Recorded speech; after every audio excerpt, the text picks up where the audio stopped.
Does DA George Gascon have the authority? Major legal test of one of his reform initiatives has been heard at a state appeals court. The appeals panel will now decide whether Gascon had the authority to issue a blanket order to lower the severity of charges in certain criminal cases, simply because he wanted to reduce the potential punishment for those on trial. NBC4's I-Team has been following his efforts to reduce prison time in most criminal cases. As you can see, our investigative reporter Eric Leonard joins us now live with what happened today. Eric. Hi, Colleen. Well, lawyers representing both George Gascon and his initiatives and attorneys for the union that represents most of the prosecutors who work for Gascon have now presented their oral argument in front of a state appeals court panel. The question that's being resolved here only affects sort of a small group of cases, but the appeals ruling will speak very loudly about how far Gascon can go.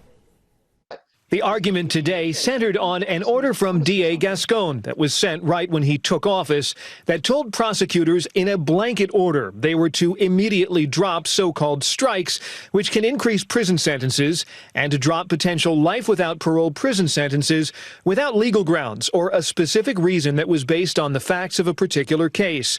Prosecutors sued, and last year a judge in LA County ruled Gascon could not order prosecutors to drop these factors in ongoing cases, but the judge said Gascon could make those changes for future cases. Gascon appealed, which led to today's oral argument.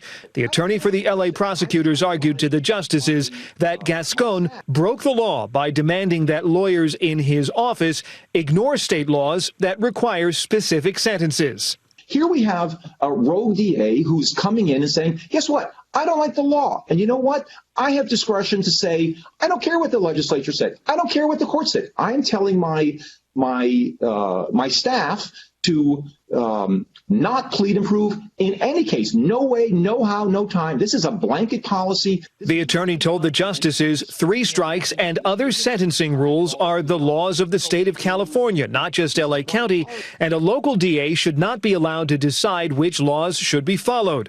He also argued that a blanket rule was improper because each case had to be decided on its merits, meaning the individual facts of the case, rather than being changed because of the whims of whoever was in charge at the DA's office.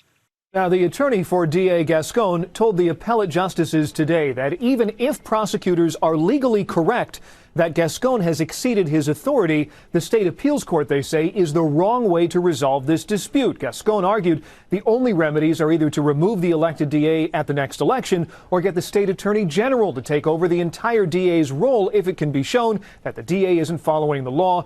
A decision from these appeals court panels usually published within a few months of oral argument. Back to you in the studio. All right, Eric, thank you.